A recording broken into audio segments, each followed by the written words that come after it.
Anytime you beg another man to set you free, you will never be free. Freedom is something that you have to do for yourself. Okay, so I'm pretty excited to make this video today because, I mean, this has been a long time coming. Craig Wright filed a passing off lawsuit against the BTC Core developers and their partners. And I'd say it's probably more interesting than the Satoshi trial because I think probably the only thing that's more important than who Satoshi is what Bitcoin is. So this will kind of get to the bottom of that, and it's going to establish precedent as to what Bitcoin actually is. I mean, there's three main Bitcoin forks, BTC, BCH, and BSV.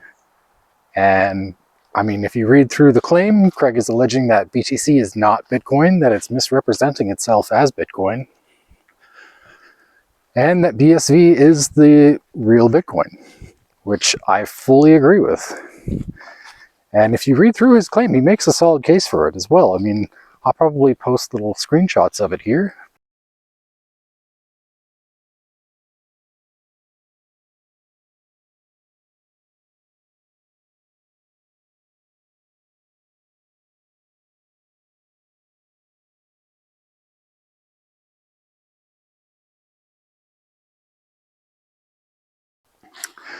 Really, by their own admission, BTC Core developers over the years have even said things that they've changed it so drastically that very little of the original code remains unchanged.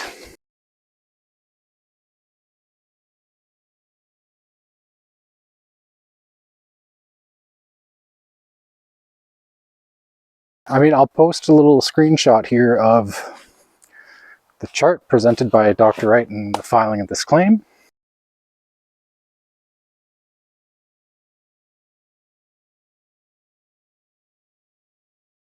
Again, he's laying out exactly what Satoshi Nakamoto actually published as the Bitcoin core repo. So it's going to be a really interesting case if it actually gets heard. I'm really hopeful that it does.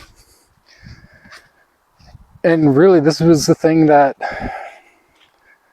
I thought that to have this case heard, Dr. Wright would have to make, or would have to claim rights to the BTC database. But it seems that the way he's going about this, he's saying that it's something that doesn't need to happen. I'm not a legal expert, but I'm really interested to see this play out in court. Because really, he's saying that the onus is on BTC Core and the BTC developers to prove that BTC is Bitcoin. And as far as I'm concerned, I don't think they can do that. And there's a lot of damning evidence just based on the things that they've said. I'll post some screenshots of the things that they've said.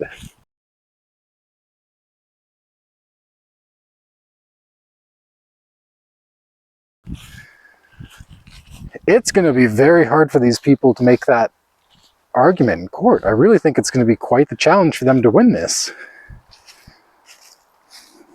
And I don't know, it seems like there's some ambiguity. He may open it up so that other people can join him in this claim, people that were harmed by saying that, or by BTC Core and their partnership in passing off BTC as Bitcoin.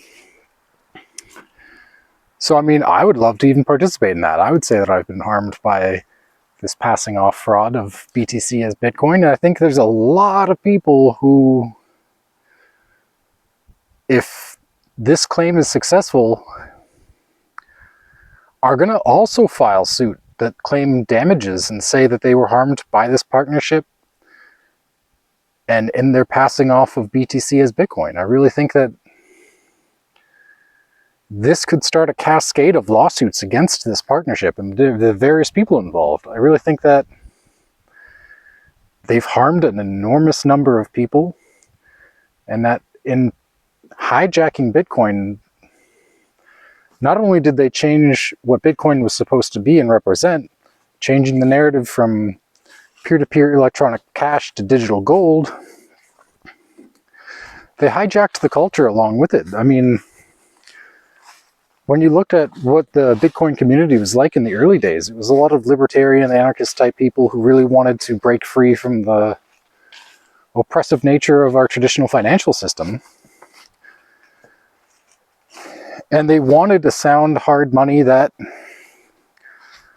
allowed us to transact without the interference of the traditional financial system.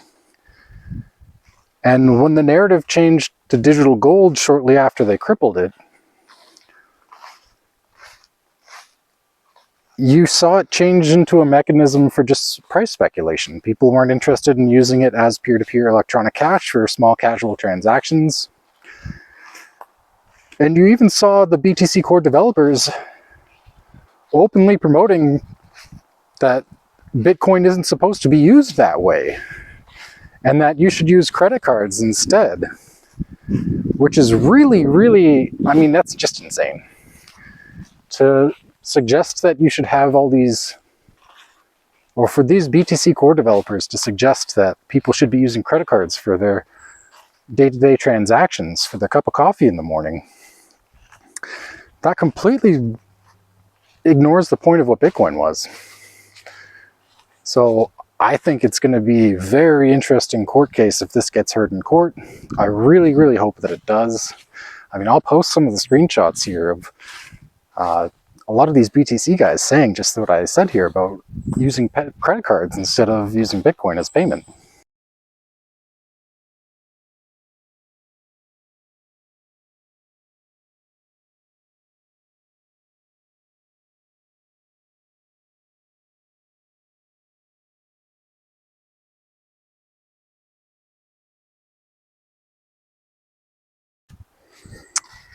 Yeah, I'm quite excited to see how this all plays out.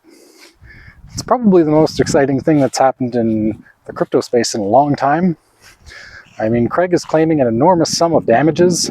I think it's 911 billion and 50 million Great British pounds, which is approximately like $1.2 trillion. I think I saw someone converting it to. So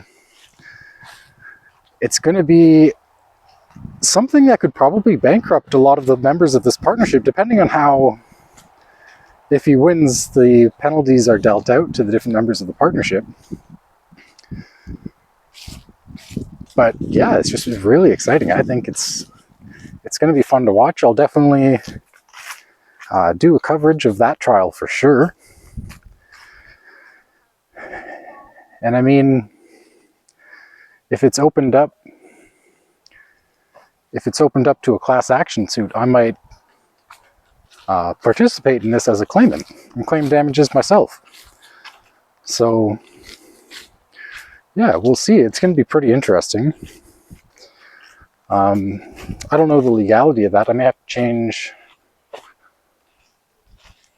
the way I report on that, or I might not be able to if I'm a claimant. I might have to kind of bite my tongue. But really exciting times, I think.